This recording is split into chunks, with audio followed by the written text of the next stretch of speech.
Login accepted.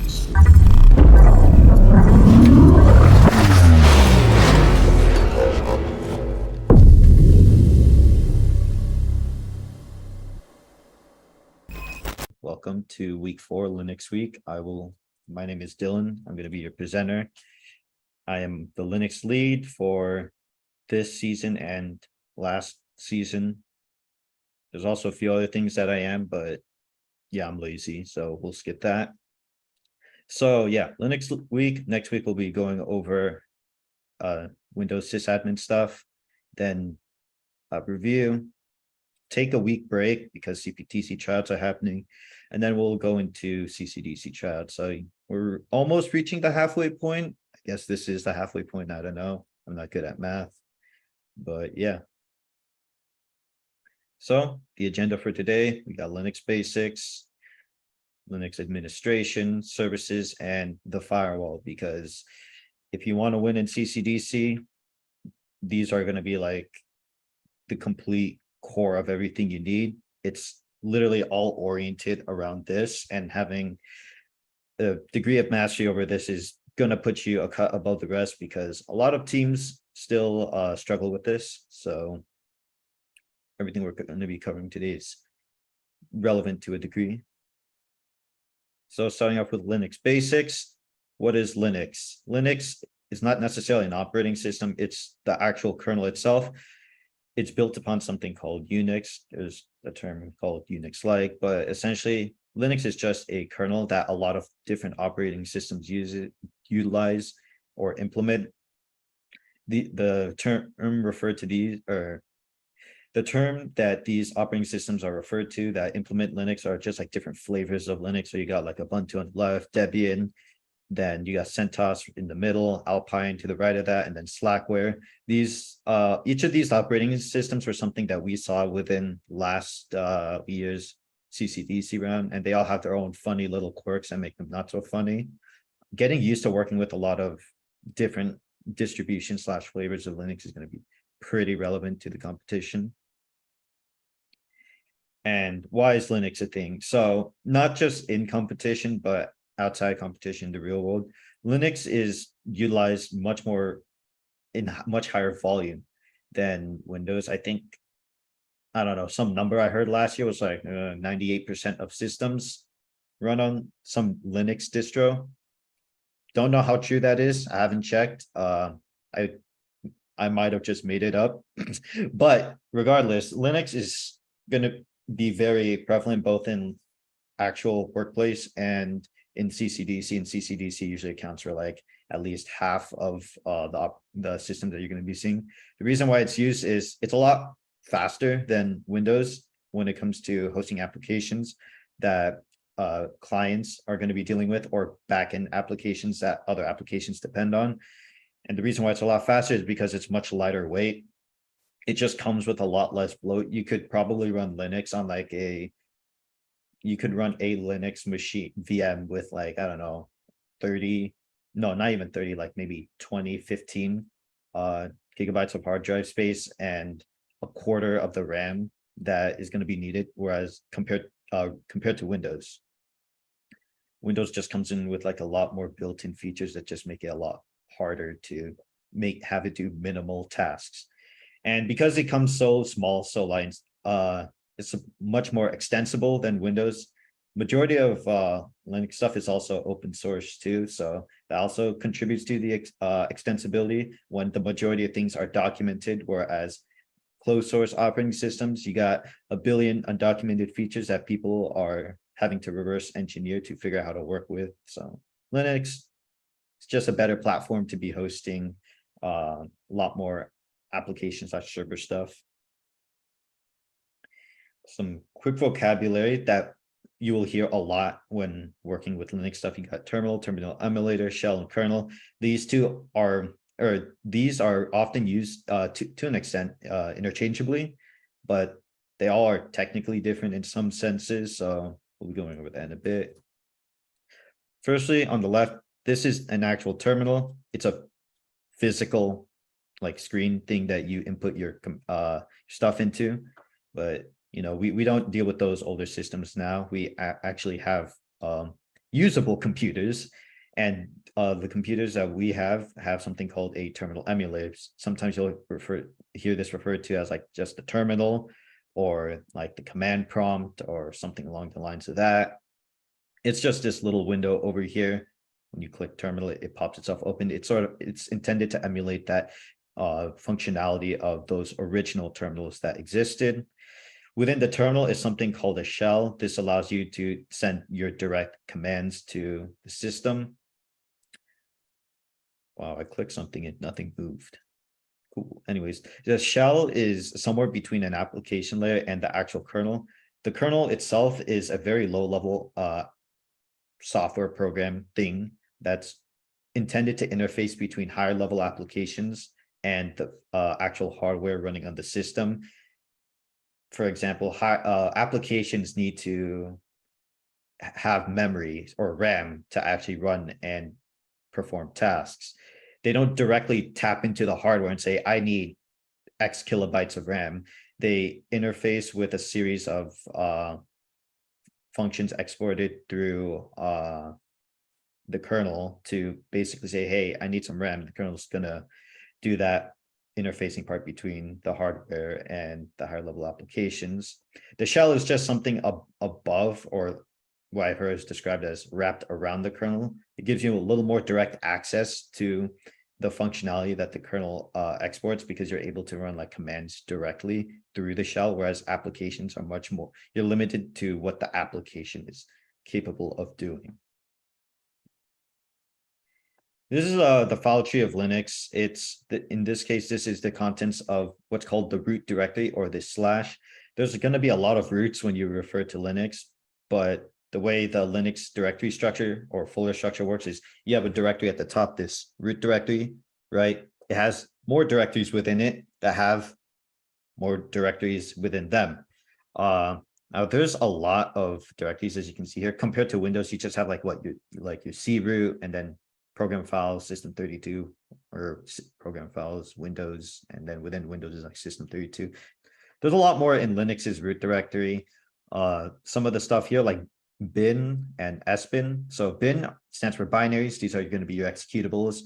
Majority of the executables, or the commands that you run, well, your commands are actually just executables that typically exist within bin or sbin. Sbin, I believe, traditionally stood for super user bin, because they were intended for binaries that were only capable of running with super user privileges. But honestly, at this point, they all just like, when you call a command, it's probably going to be in bin, or it's going to be in sbin, or it's going to be in user bin.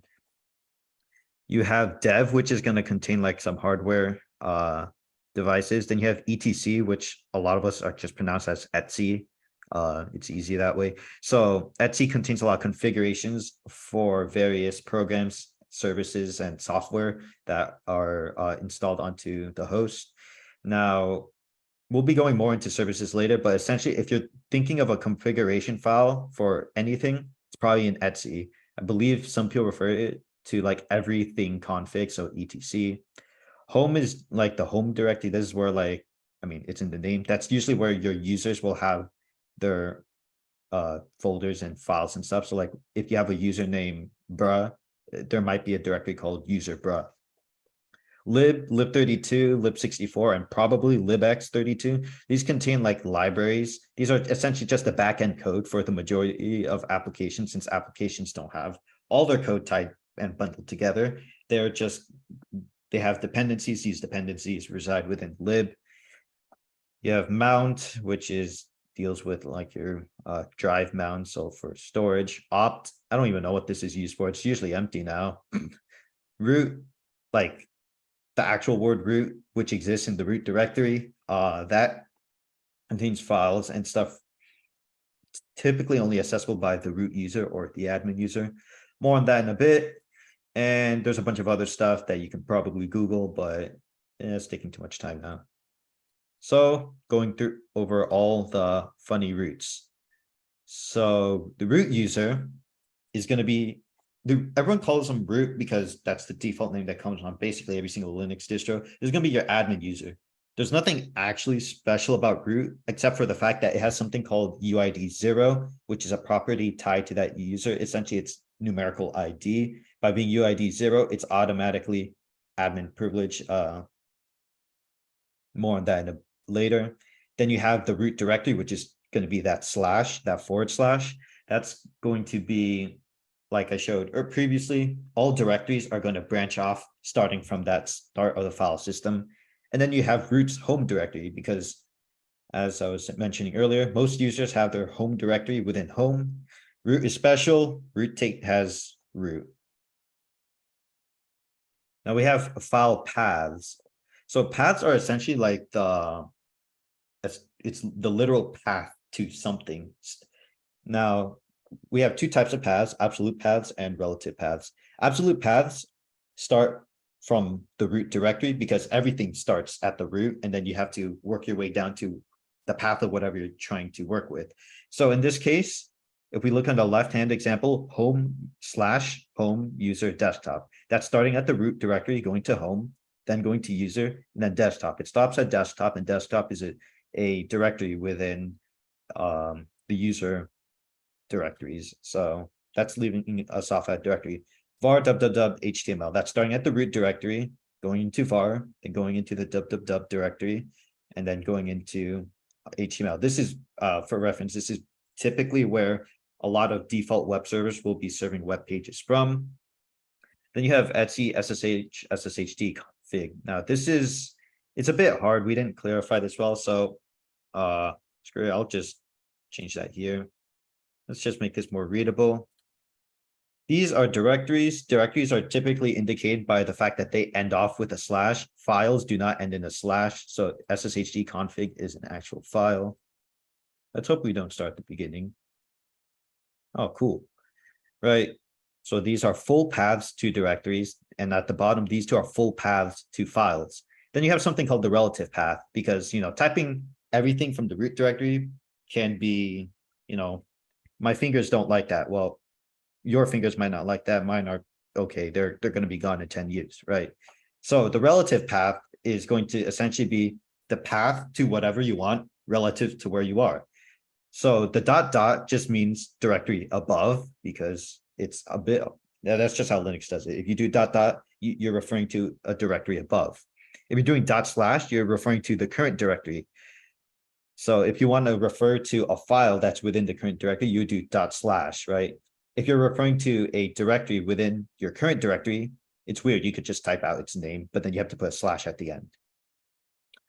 For example, that pam.d is an example of referring to a directory within your current directory. You just do the name of the directory and then slash. But then since we're trying to access a file in there, then we put the file name at the end. So there's comment off. And then that var www HTML is also a little goofy. But yeah, so those are relative paths. If you're trying to access like something within a directory above you and something within there, you just do like ... / directory name / whatever you're trying to access within there. Now we have something called the path variable, which is related but different from paths. The path variable is essentially the set of paths that your shell is going to search through when you try to call a command, right? Because as I said previously, commands are literally just executable files. So like if I'm typing who am I is a literal executable in like bin or something. But how does the shell know when you say who am I to call the who am I executable within bin? It simply just searches through the order of the path and looks for the first instance. So in this case, this path is going to look within user local sbin first. If it finds it there, it'll call it. If it doesn't, it'll just go to the next, so on and so forth. If you ever get a command not found, it's either A, the binary doesn't exist on disk, or B, that binary does not exist within the paths. It could exist on the file system. A common example is in Debian distributions, sbin is not by default included in your path. And IP tables, a firewall, which we will go into later, it exists within sbin. So a lot of people, when they hop on Debian, they're like, oh, let me set up the firewall. Let me do IP tables. It says command not found. It exists. It's just not within your path. So by default, your shell isn't able to locate it unless you actually configure your path, which you could just do by setting the variable name, such as this. You could just say, so if I just do echo path, there's my path right here. If I want to change it, I could just do path equals /. So now if I do echo path again, My path is just root. Now this is probably gonna make a lot of things cry. See, now I can't call who am I because it literally cannot, it's not being found. Who am I is within, I don't know, somewhere that isn't root. So now I'm just gonna set my path back to the original one so I don't explode it. Path equal this. And now if I type in who am I, we're good. Let's see. Now we have aliases similar to paths, not completely though. So you can alias a command, like a string of text into a command, for example, right? And obviously that command, if it's not called by the absolute path, it's going to be determined by the path variable. Yeah, someone changed my computer name. I'm too lazy to change it back, cry about it. Anyways, so you can alias things to other things, right? So in this case, I set the alias bruh to be the string echo bruh. So if I just type in bruh into my terminal, it's going to run the echo bruh command. And so that's why typing bruh returns in bruh showing up in the terminal, despite bruh not being an actual executable on disk or anything.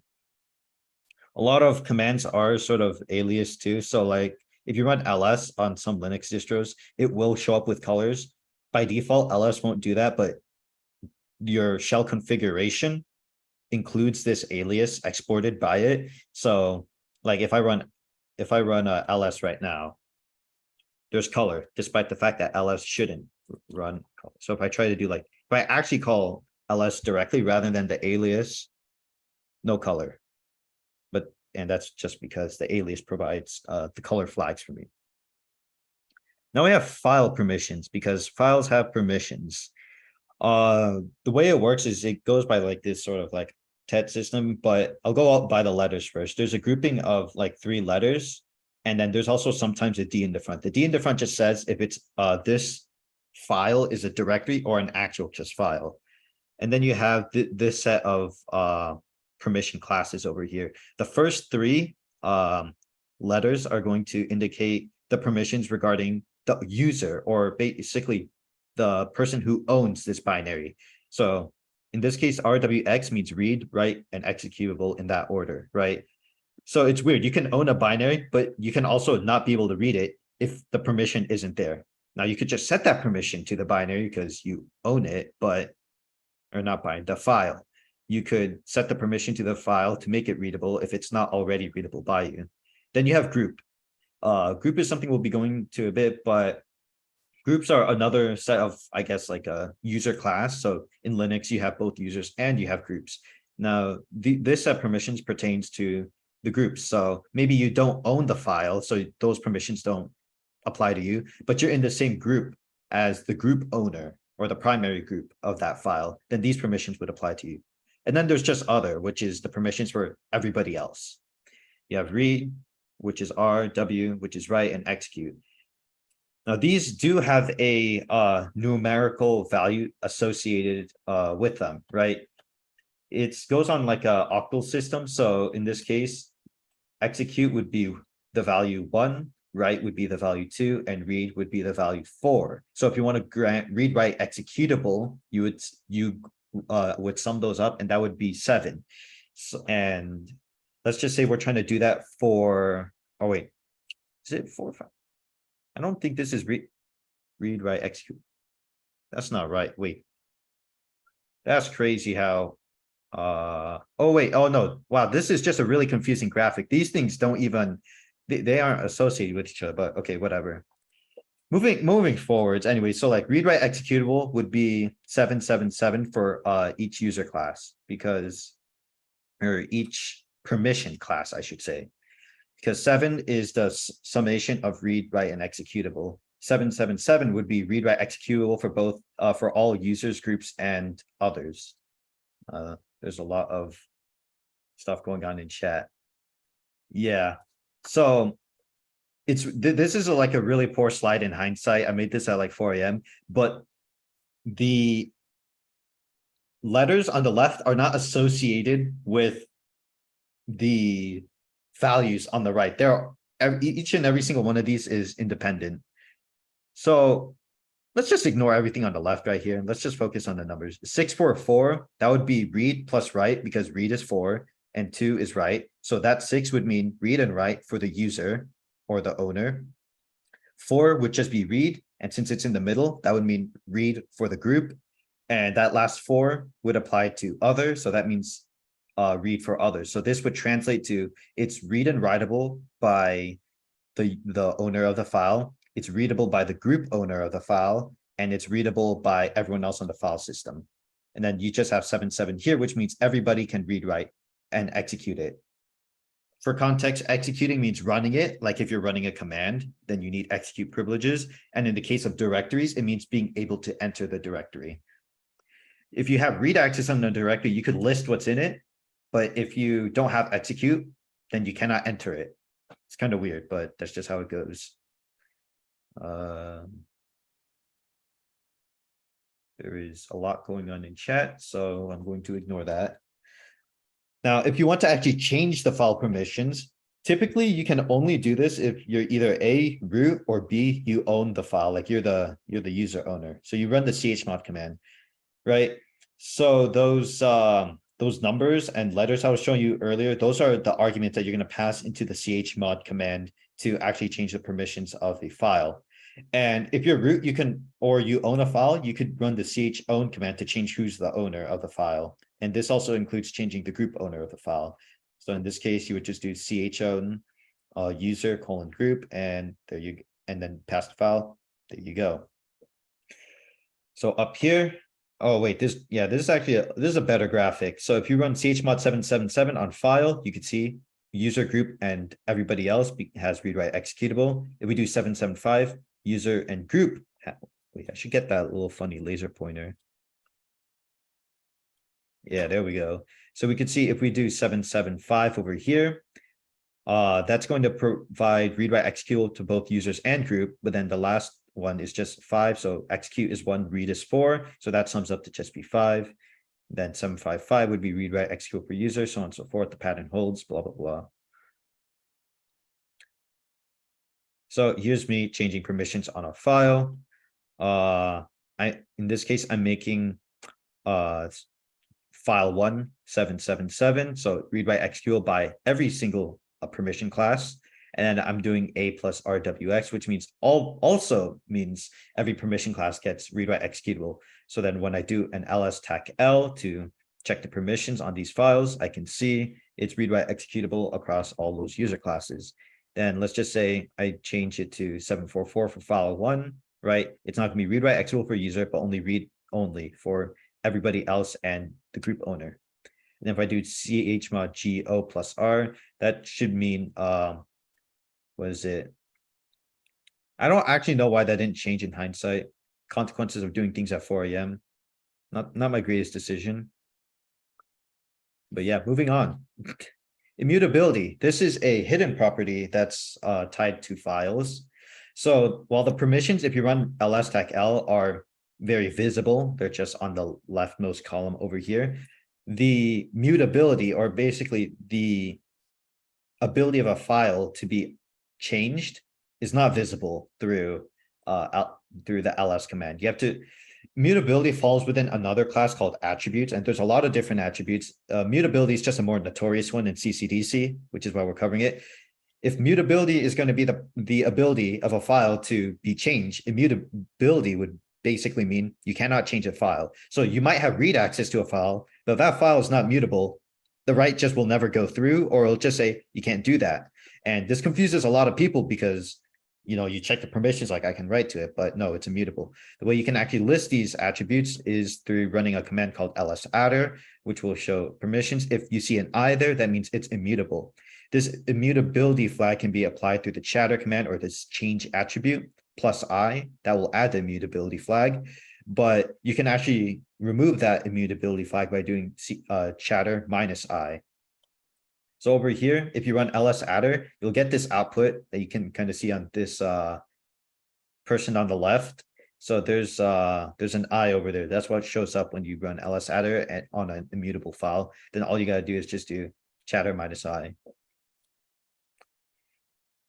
Oops. Moving on to shell and command syntax. I know we've already gone through multiple commands, but we haven't actually explained how command syntax typically works. And unless you've had experience with this stuff by doing things like Bandit or general sysadmin stuff, you might not know how commands work. So commands, that's going to be the thing the command is going to be the thing you're typing on the leftmost, the binary you're calling essentially.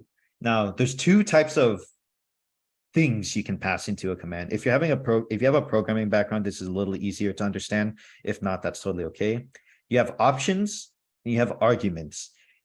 Both of these have the same impact in the sense that they can affect how a command works or what the command is going to do. And this is the way options and arguments are implemented differs by the binary you're calling or the script or whatever. So there's no one general rule to cover everything, but so we're going to try to abstract it a bit. If we're just calling the ls command alone, you just run ls, right? Now, if I run a command, let's say cd, right? So cd stands for change directory. And let's say I want to change my directory to somewhere else, right? For example, my argument can be me providing the absolute path to where I want to change. Going back to ls, let's say I want to ls a directory, then I will do ls and specify the directory. It could be a full path, could be a relative path, right? Let's just say I want to list that path, or list the contents of that directory, but I also want to essentially do a little more. In this case, get a listing and see everything. Then I can pass in the LA options.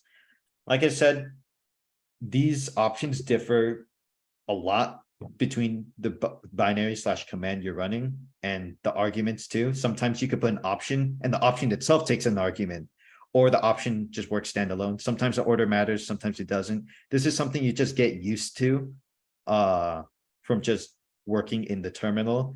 A general case rule is that if you do the tac h option, that'll bring up help. But once again, not everything does it. Sometimes they want tac help, or sometimes they want tac capital H. It's weird, right? This is just something you get used to and something you start recognizing from working within the command line more. Now we have something called tmux. In CCDC, you will oftentimes be working through a single SSH connection or through a more like you're working directly with a server's like terminal. So you will only have one terminal view, except you can change this through tmux, the terminal multiplexer. This is going to make your life easier because you can essentially get your terminal, whatever you want to call it, and you could split it up. So, and navigate between them. So let's just say you're running a command and it just like freezes that terminal, both from input and output, right? So it's just hung, right? Now, if you aren't running tmux, you'd be like, dang, I can't do anything anymore. I just gotta wait.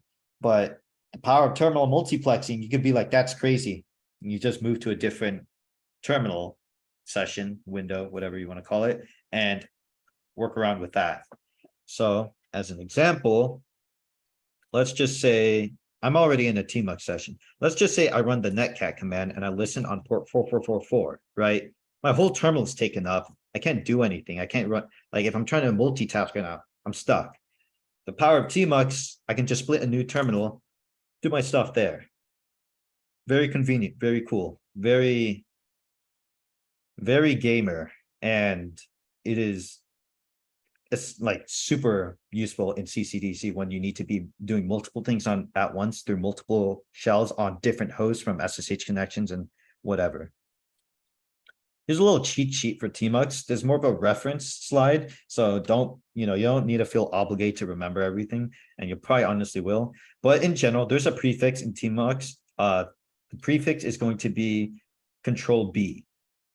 This basically, when you pass this into a tmux session, it's going to be like, oh, you're trying to run a tmux command. And the way this, then after you put in the prefix, you just put in like a letter or some key, and tmux is going to interpret it properly. I should probably go over this better, but going back to tmux, this whole thing is called a window, right? All of this down here is called the session diamond. A session can have multiple windows. Right now I have two windows, Windows 0 and Windows 1. I can swap back and forth between my windows. The splitting of the windows, or like what's inside each window, is called a pane, right? So in this case, I'm swapping between two panes over here, and now I swapped windows. Now I'm creating multiple panes and I'm swapping between all of them, right? So that's sort of how the tmux structure goes in terminology wise. Now, if you're trying to create a new window, you run the prefix and C. Trying to delete it, there's that. If you want to create panes by which split up the screen, then there's pane commands over here. I did not put a very useful one, which shows you how to full screen a pane. So I'm going to put that here. Full screen prefix plus Z. And now our text is too large and we are going to have to cry about it. I will just move this up. I love deving in prod. Who? So yeah, for reference, this is what I mean by full screen. Like my whole terminal is in full view now. And if I want to exit, I just run prefix and Z. Boom. Very convenient. Now, moving forward from all those general basics of like navigating the file system, whatnot, how do we, navigating file system, how the file system works, how commands actually work, how to optimize your workflow. Let's move into actually doing things to administer your system, like making it more secure, doing basic tasks, all that juicy stuff. Oh, also, yeah, tmux supports configs if you want to make it look pretty. Mine is default. People say it's ugly. I think it's fine. Yeah, so now first part of Linux administration. Oh my God, I forgot I did this.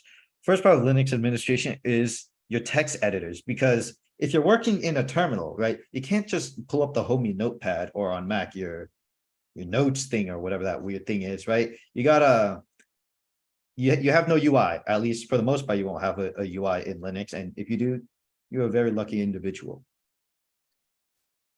Or not UI, GUI. There we go. You have the homie Nano. Nano, that's my homie, right? He's reliable because he's very basic. He does what you need, or Nano does what you need it to do, right? You just Nano a file name and you're opening it in edit mode or you're creating a new file. Then you literally just type and the words show up on your screen. It's beautiful. It's awesome, right?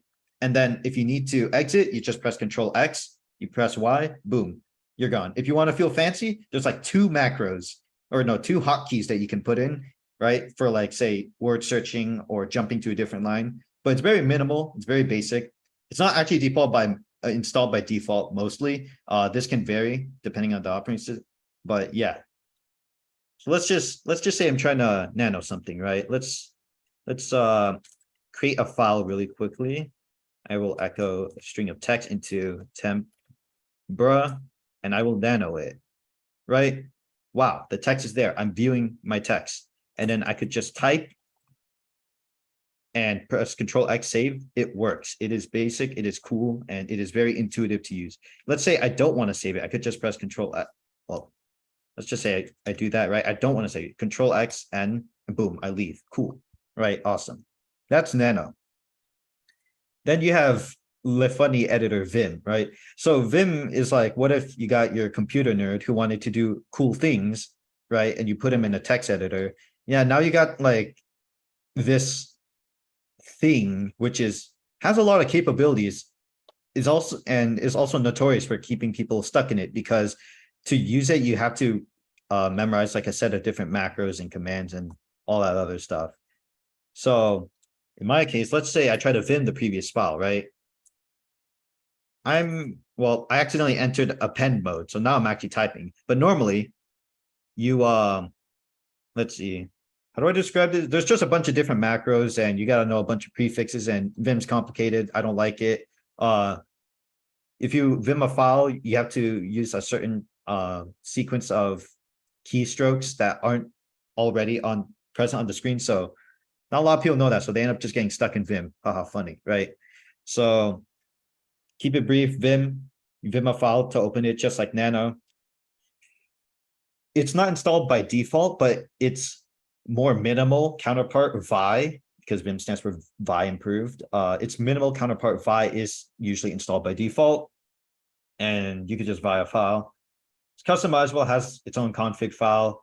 If you actually want to close it, you press escape, you press colon, then you press Q, exclamation mark. If you actually want to save your changes, you're going to do exclamation mark to enter the, I don't even know what mode you call Vim that. Press escape. Wait, did I say exclamation mark? I meant escape. Dog, I'm losing it. But yeah, you press escape, you press colon, you press Q, and that's how you get out. If you want to write your changes, you do WQ, which stands for write and quit. If you just want to write your changes, I believe you just do colon W to write.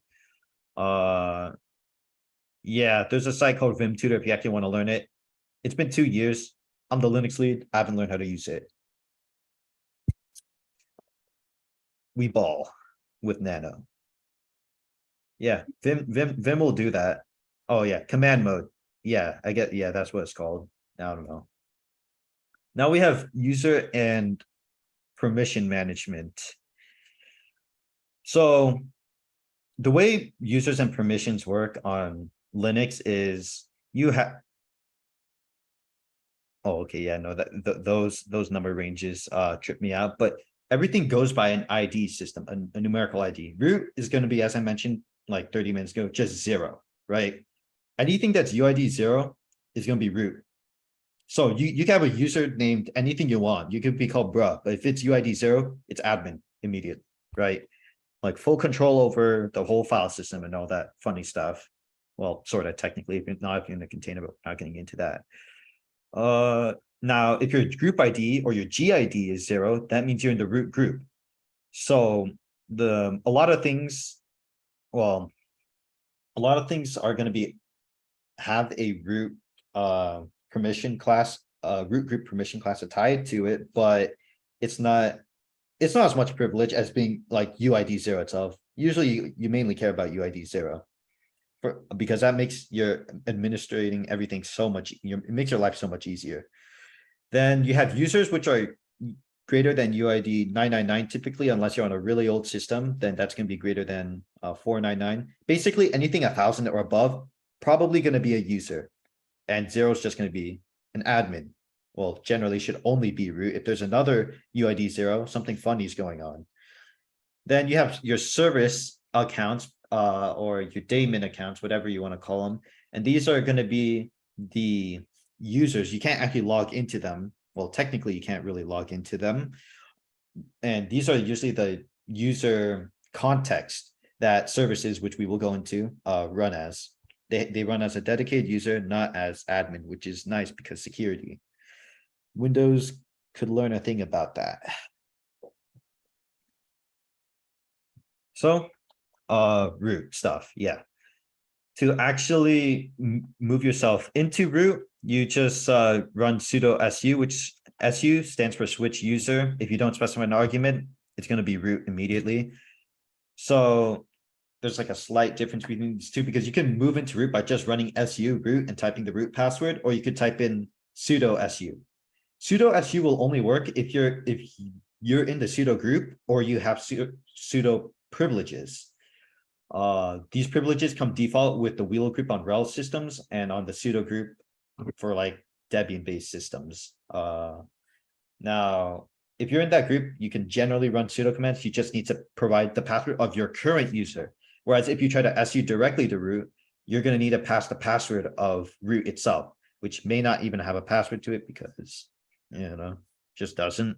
Could be locked from being able to be logged in that manner. Now, let's just say you don't want to switch into root and you just want to run a command as root. You just run sudo in the command. Let's pull up a demo for that.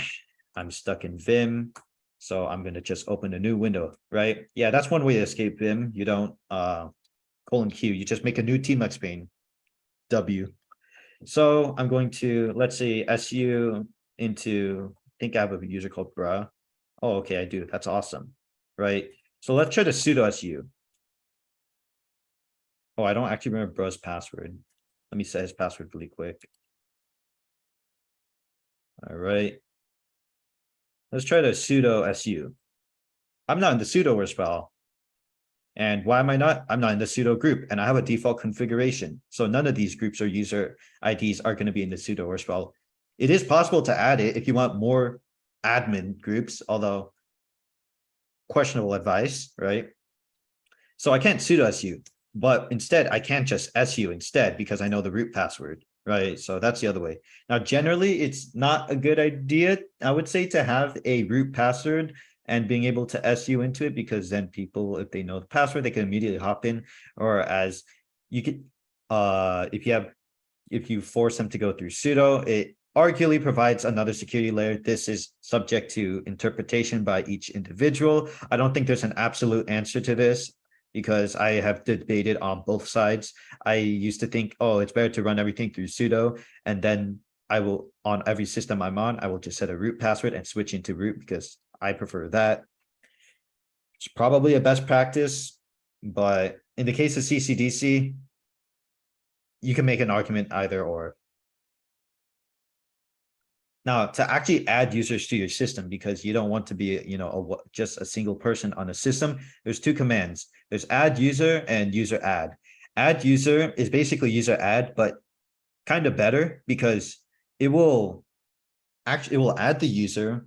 It will give them a password, give them a home directory. It will do a lot of the extra work that user add doesn't, because if you just run user add, it'll add the user. It'll write their name into the Etsy password, which is where users are stored, but it won't give them a password. It'll say they have a home directory. It won't make that directory.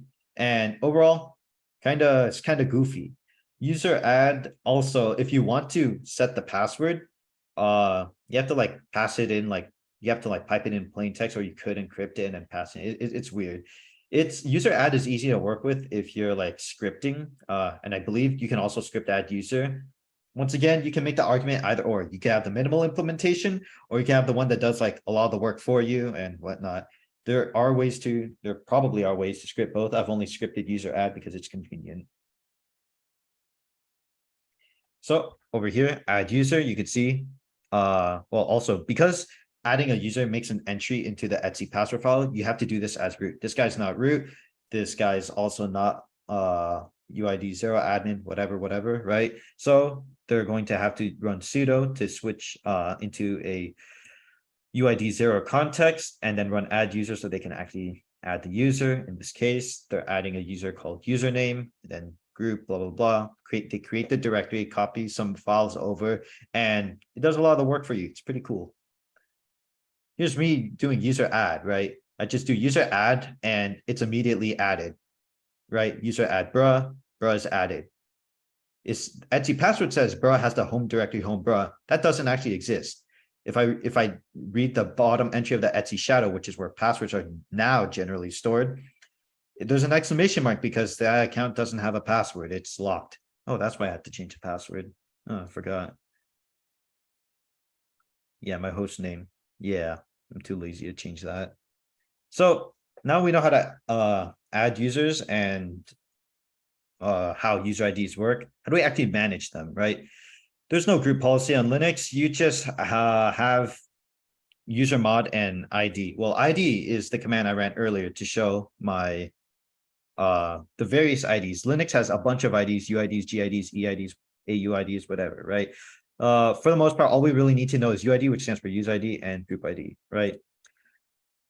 And to actually add a user to a group, you just run the user mod command, and then I believe you pass in the flag tech AG, and that's going to append group to them.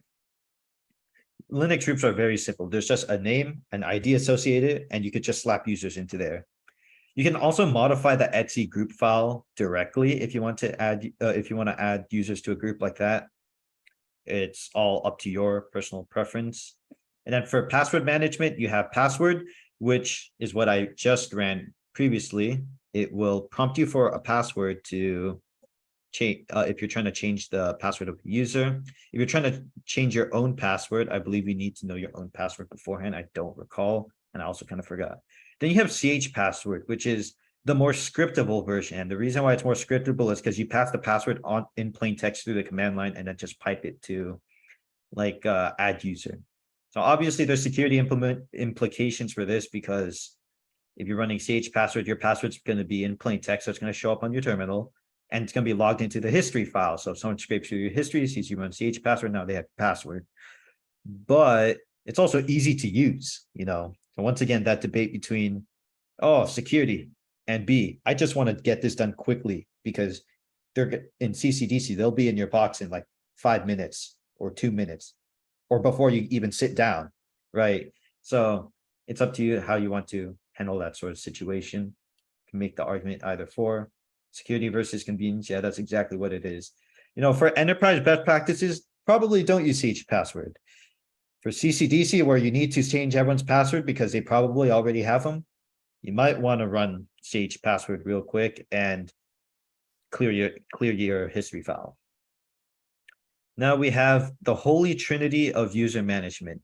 This is going to encompass Etsy password, which I have referred to multiple times now, Etsy group and Etsy shadow. Just kidding. This GIF is terrible. This is the holy square of user management, right? Etsy password, Etsy shadow, Etsy group, and Etsy sudoers. Because your sudo, once again, Etsy, that's where all the configurations are. So that's where password, where for user management, shadow for password related stuff / account stuff, group for group management, and sudoers for managing who actually gets to run the sudo command. So starting with Etsy password, you're gonna have a bunch of entries that look like this. On the leftmost is going to be username. In the middle is going to be the password. Password used to be stored here, but then they're like, wow, that's not the most secure practice. It was like hashed, but like very poorly. So hash or encrypted, one of the two, I don't remember. So if it's an X, it means it's using this user is using Etsy shadow for its password storing. Then you have the UID and the GID.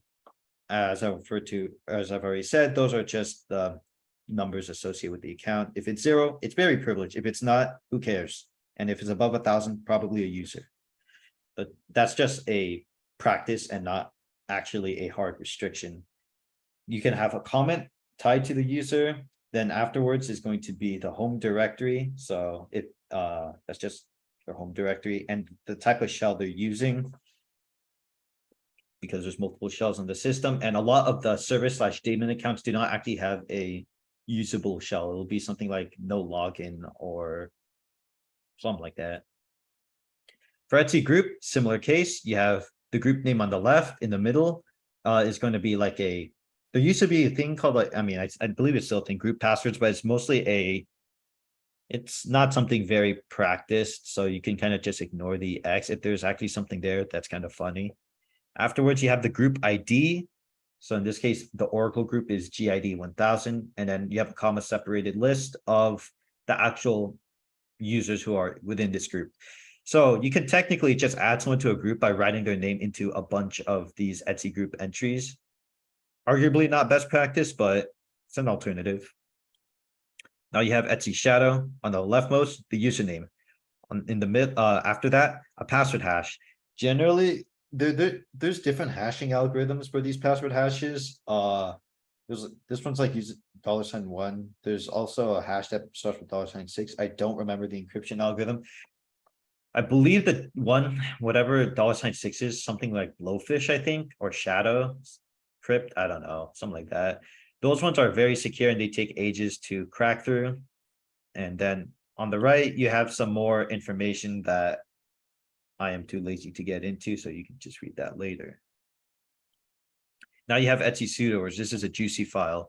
Now this is where sudo privileges are essentially determined, right? So over here, root has all sudo privileges. So root all equals all. He can which means root can run everything as anybody, and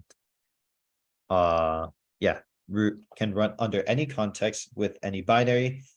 Then below that we have percent signs. These mean rather than a user, it's going to be this permission is going to apply to a group. So in this case, both the admin and the sudo group can run everything as anyone. There's some other interesting things you can do with this, such as giving a user or a group permission to run something as a certain user. So you could specify, you could limit it to a single binary and a single user group if you want to be more granular with your security. And there's also a no password configuration, which means you can run sudo with no password.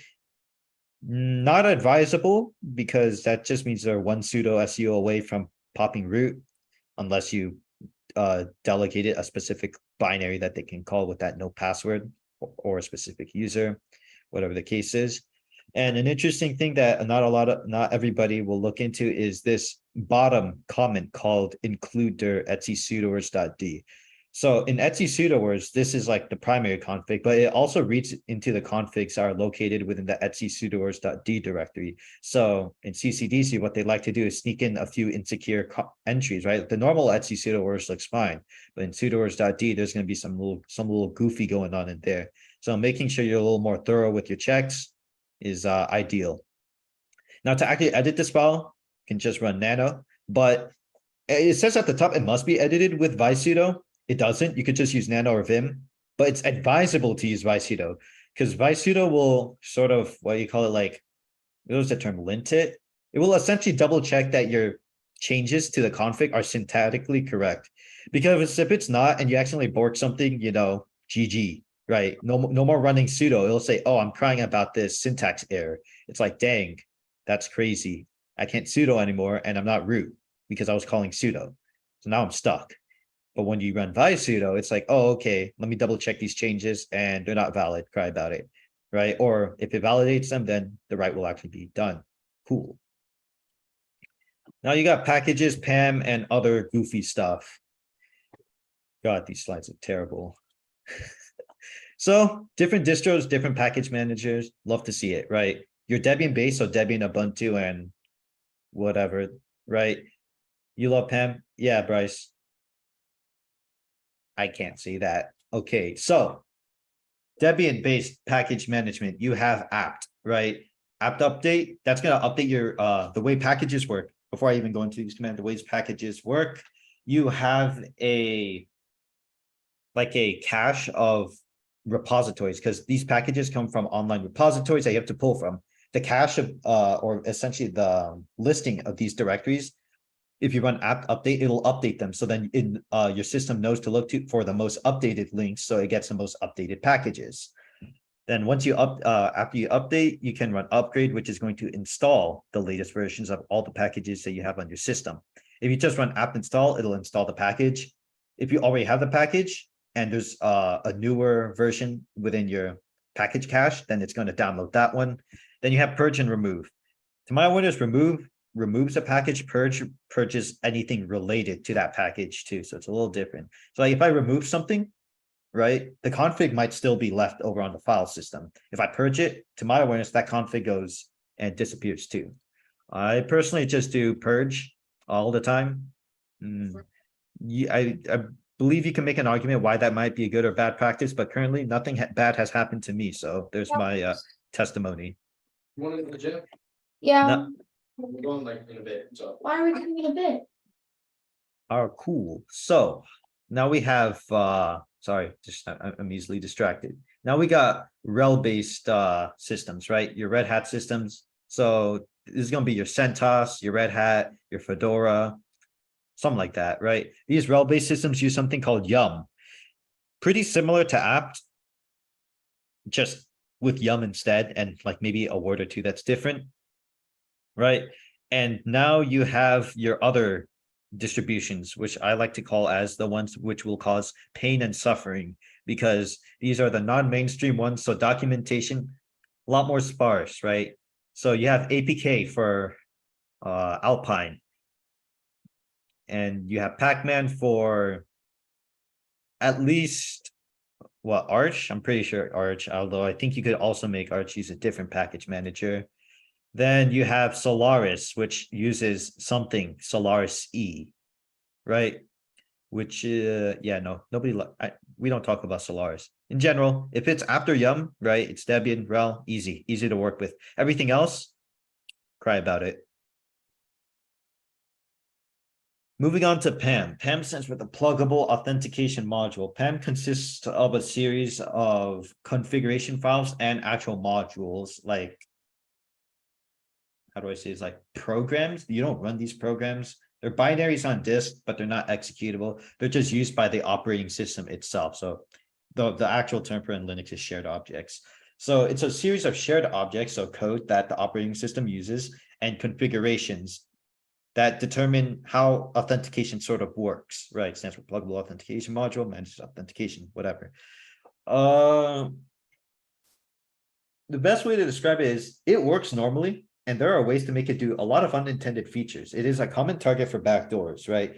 So talking from the config level, right? If the config is screwed up in a funny way, you can make it such that anybody can log into any user with any password, right?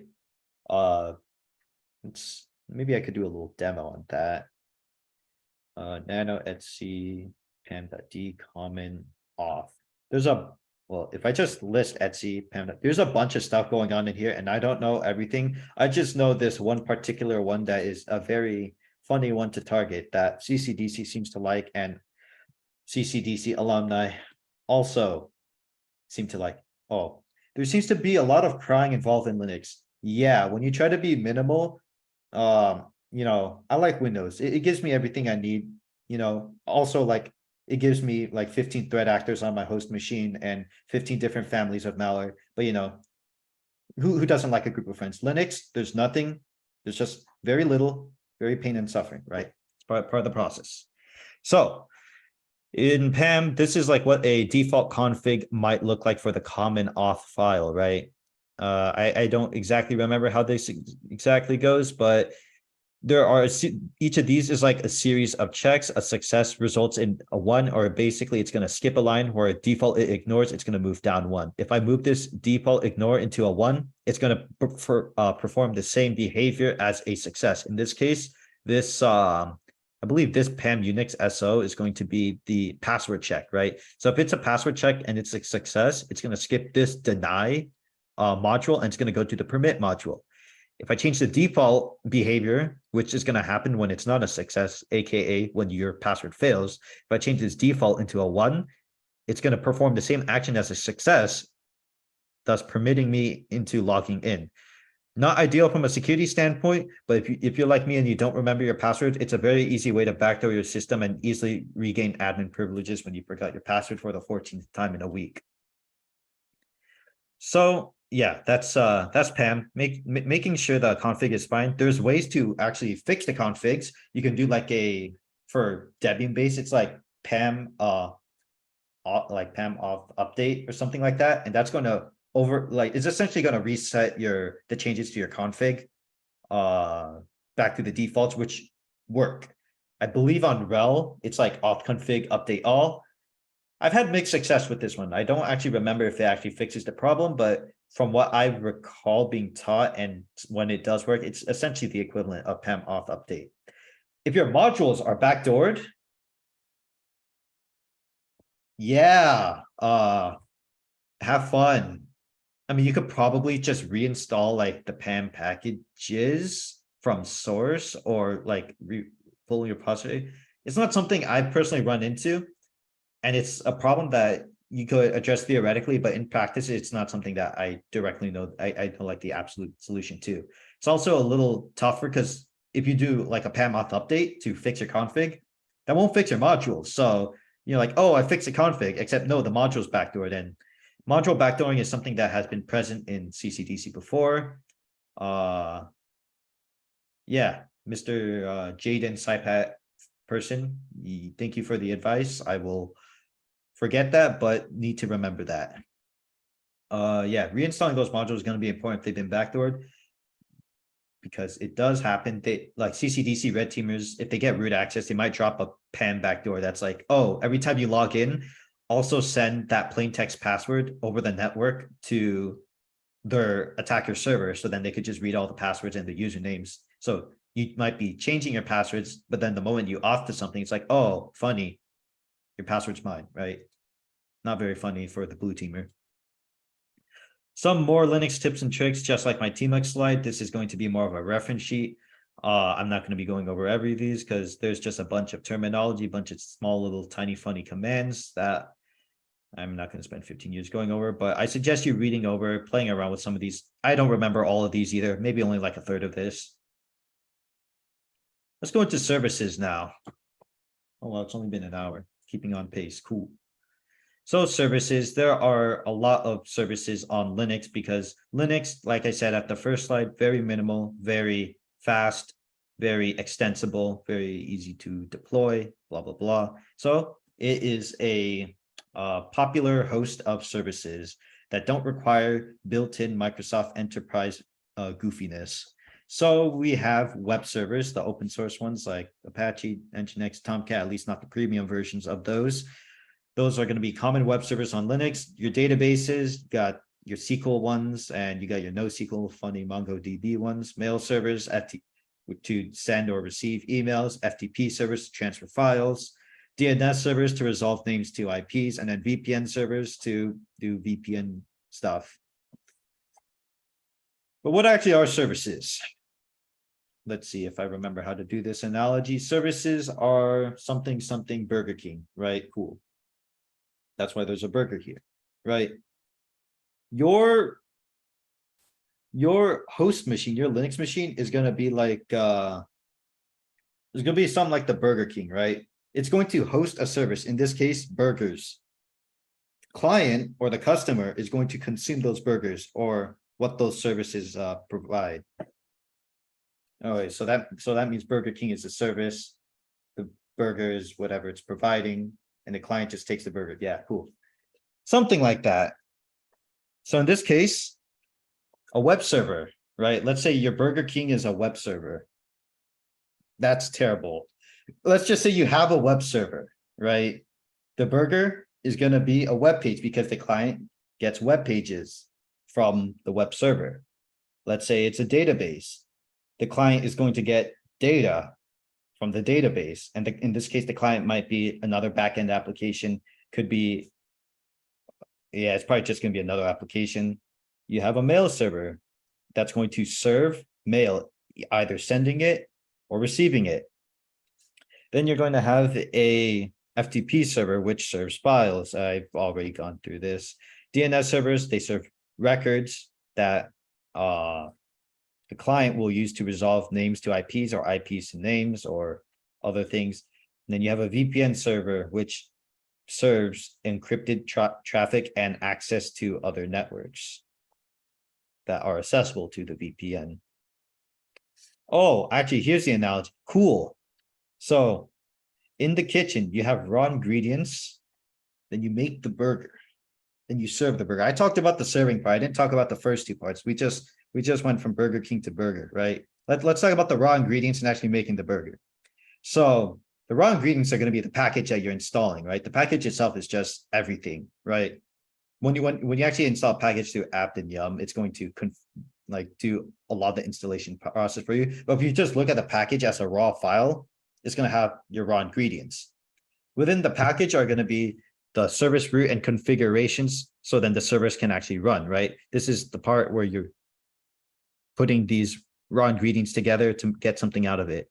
Then the actual serving of the burger or making the service usable or accessible by the client is going to be done through the service manager in Linux. In this case, it's something like systemd or systemv init. And this is where those sort of service accounts or those daemon accounts come into play, because they're the ones doing the serving. The service is like an executable with a bunch of configurations, and it runs under that particular daemon account or service account, whatever you want to call it. So services are very important in CCDC because they are how you get your points, right? No services, no points, everyone gets mad at you. And it's sort of like the case in real life, right? Imagine going to Amazon, but there's no web pages, right? That'd be pretty, that'd suck, right? So to actually identify your services, there's multiple ways you can do them. You can run Nmap because services typically utilize ports. We've already gone over networking. So they typically are exposed through ports. That's how you can access those services, right? So like a website would be on port 80, right? So you access it to port 80. And the way you can identify some of your services through things like Nmap and Netstat, right? Nmap, you could scan yourself, see see your attack surface from your own perspective or from other machine's perspective if you're running Nmap on a different machine. Then you have Netstat, which will show you all the listening ports and connections existing on your current machine. And you have PS if you just want to see the direct process itself, because not all services will use ports, because not all services need to essentially be exposed to multiple clients. For example, you have network manager, which allows the actual user on the computer to interface between the networking hardware and like configuring it and such. Networking manager is not a service that normal clients use. It's something that you use to configure the networking on your own machine. That thing still counts as a service. It's just not something that you'll probably identify through Nmap or Netstack because it's not going to utilize a port. It's going to exist as a process. But for the analogy and everything I said, for now, that stuff mostly applies to like client processes or not processes, services that you are providing to clients. Yeah, the floor is made of floor. I think mine is made of wood. Let's go into firewalling now. So firewalling, this thing, me when the wall is on fire. Taylor's name is Fire. He's like a wall because it's a rectangle. It's funny. Watch your eyes. Yeah, Valorant, something like that. So firewalls. Why do we care about firewalls? Because having more ports open to incoming to us or more ports that we can reach out. Well, let me state that. More ports that we have exposed to on the network means we have a larger attack surface because computers communicate through ports. If there are no ports open, how is the computer going to communicate, right? And don't talk to me about eBPF and all weird kernel stuff that's beyond the scope of this. But more in general, more ports exposed on the network, more attack surface for an attacker to talk to you to exploit and abuse something. So we want to use a firewall to reduce that. Now you can manually configure each individual service to change it to a different bind. But it's a lot easier, and yes, you should for defense in depth. But a firewall is a lot quicker and easier way to do this from like an immediate standpoint.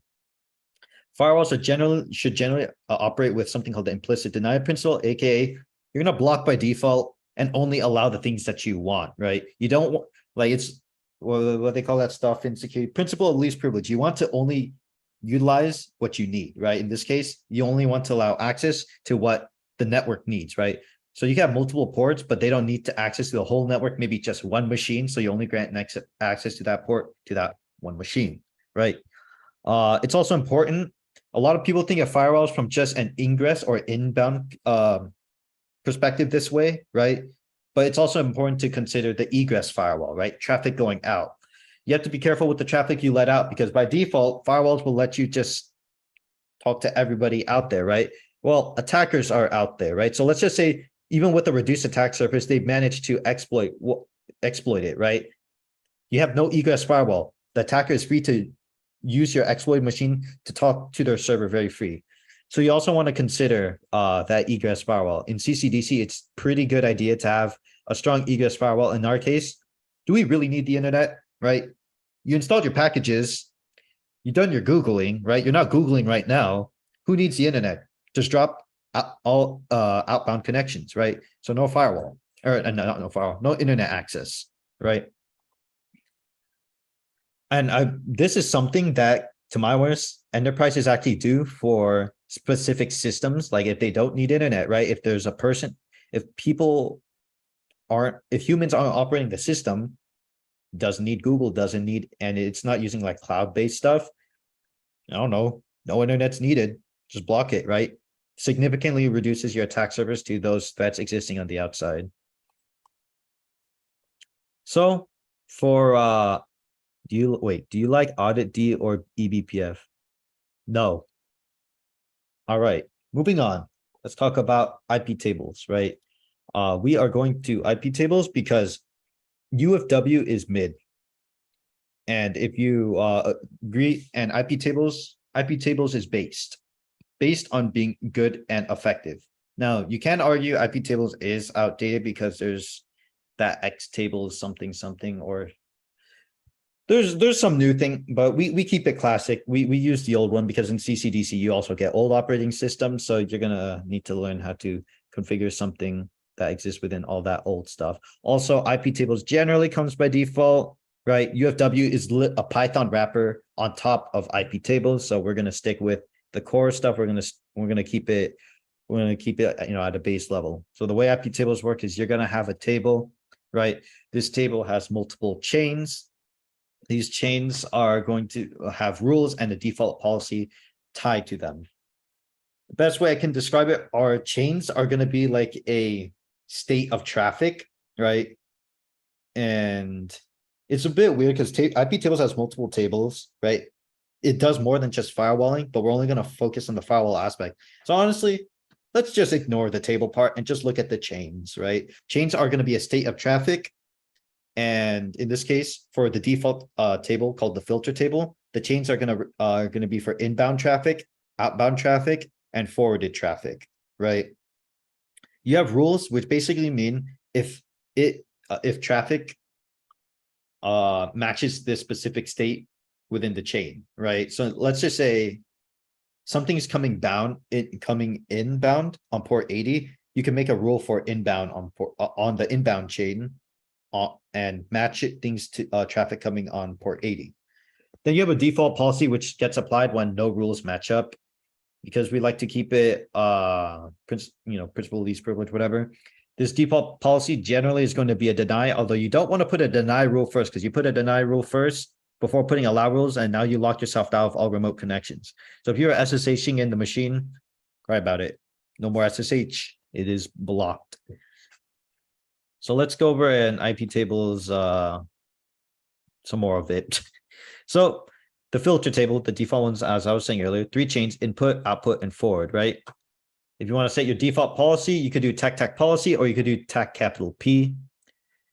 So it's simple as, IP tables, let's drop input, right? TAC capital P input drop, TAC capital P output drop, TAC P forward drop.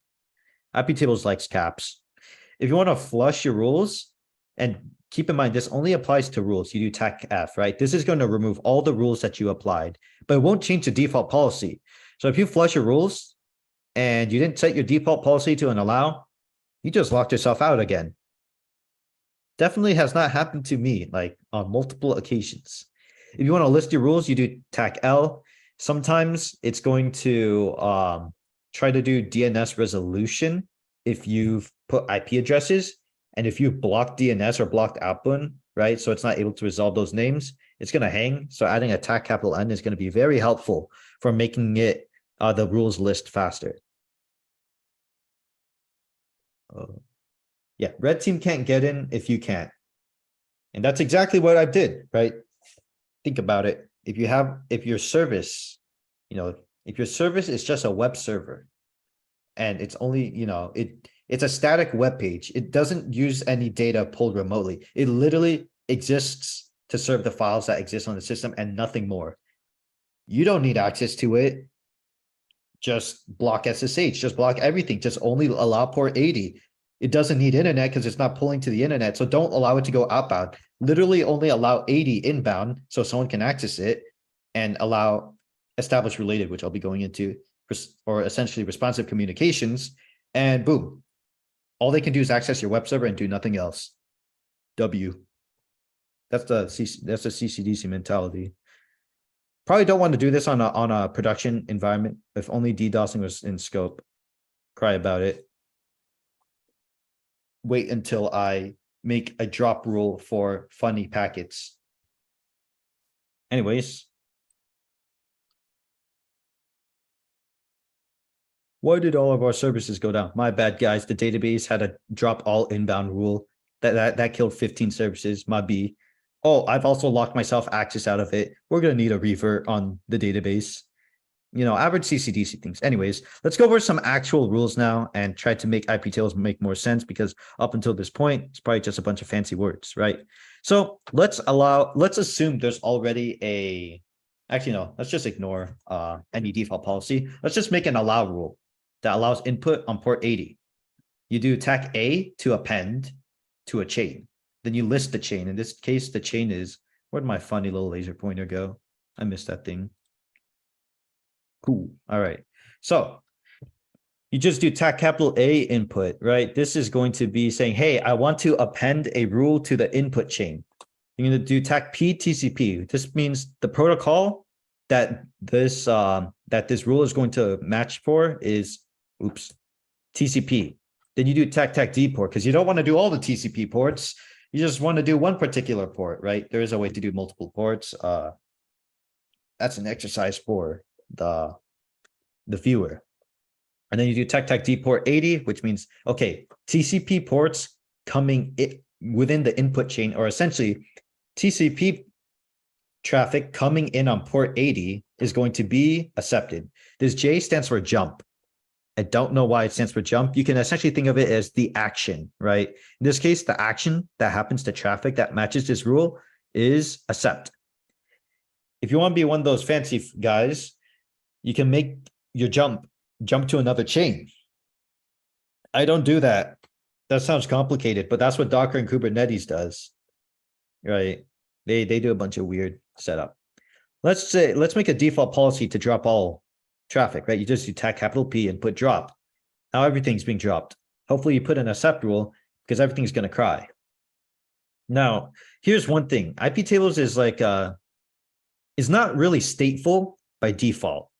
And what I mean by that is if you allow inbound traffic to port 80, like this rule I did up here, right? Let's think back to the client server model that we went over in the networking week. I'm probably gonna have to pull up Paint for this. This is why I'm sharing my screen. I'm gonna get kind of baller in here. All right, we busting out the paint for this. Let's talk. Your server. That's this one. I guess it's this one. I'll make him green. It's like the Hulk, right? Now you got blue. Blue's gonna be the client. So let's put this up. You got, that's some big font. This is Scuff demo, right? It's not bold that. You have client and you have server. This has got to be green, right? Now, let's say this thing is listening on web server. So it says client server has web server on port 80, right? Cool. This thing, the client is going to reach out to port 80, right? And it's probably going to do this on like an ephemeral port. So like, let's just say 49110, right? So based on the IP tables rule we put up, we're allowing inbound on 80, right? And let's just say we also have that input drop rule, but we allowed, and let's also say we have an output drop rule, right? For the sake of this example, we're allowing in on port 80. So this works, right? But so that this means that the server received the request, but the server now has to respond. It has to serve the client what it needs because the client's asking for something, right? Now the server has to serve, right? Serve. But we don't have an outbound rule here. This is gonna die, right? So what this will result in, right, is the client, the request just like sort of hangs because the server took it. It's just the server doesn't respond. So for an input rule that you put in with now for Windows, this isn't a problem because Windows is sort of like stateful with its traffic.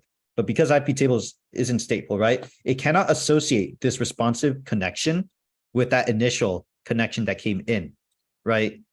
It sees all these as independent connections being made, except we can change that. We can make IP tables sort of stateful, right?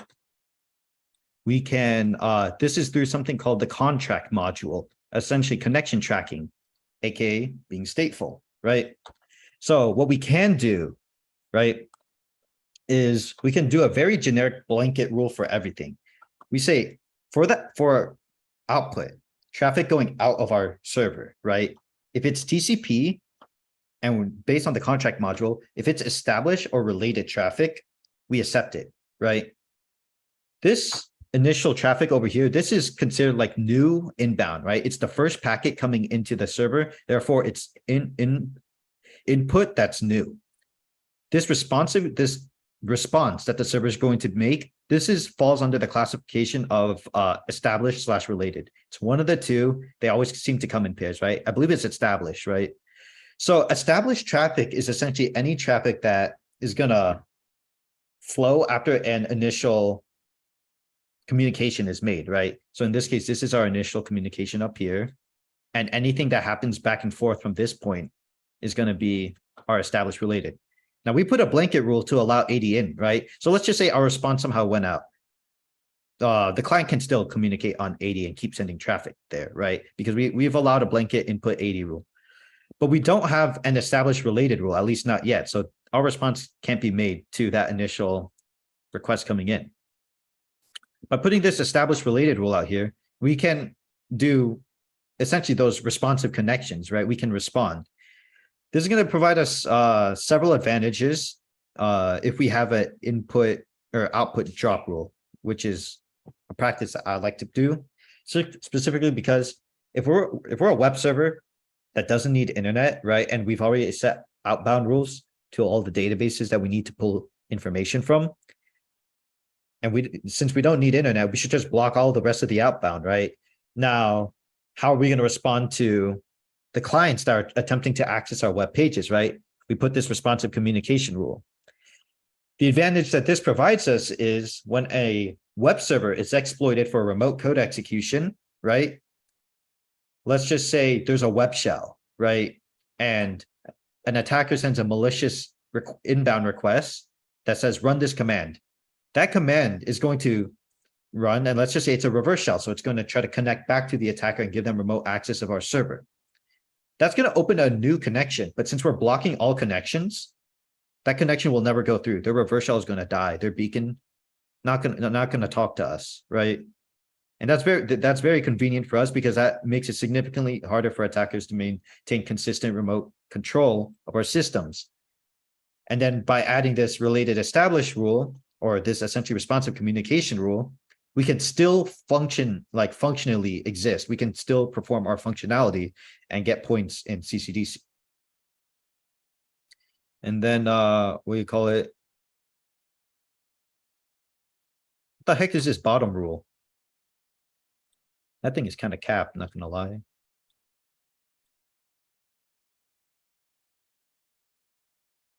Drop outbound. Oh, spoiler. Drop incoming, drop outbound. Yeah.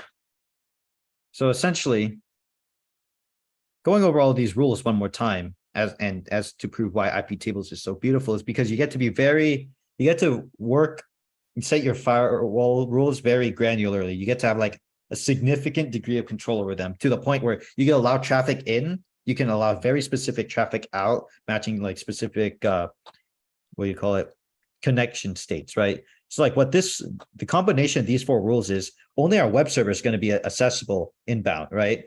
And our web server is still going to be able to respond and still serve web pages. Even if the web server is exploited, it cannot create new outbound connections. It can only allow established ones. Those established ones are going to come in from port 80. So if it's an attacker tries to exploit it and run out like a shell command on it, that's going to open a new connection and get blocked because we're not allowing that.